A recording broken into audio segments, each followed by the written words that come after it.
অন্তর্বর্তীকালীন সরকার চলতি বছরের ডিসেম্বরের মধ্যে নির্বাচন করার প্রস্তুতি নিচ্ছে বলে জানিয়েছেন বিএনপির মহাসচিব মির্জা ফখরুল ইসলাম আলমগীর।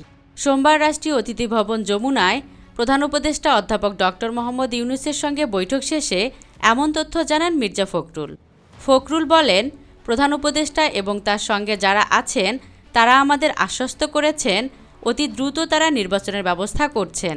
প্রধান উপদেষ্টা বলেছেন, ডিসেম্বরের মধ্যে নির্বাচন ব্যবস্থা করার জন্য কাজ করছেন। আমরা আশা করব জনগণের যে প্রত্যাশা আছে একটা রোডম্যাপ ঘোষণা করবেন তিনি। সেটার মধ্য দিয়ে ডিসেম্বরের মধ্যে নির্বাচন সম্পন্ন হবে বলে আমরা প্রত্যাশা করছি।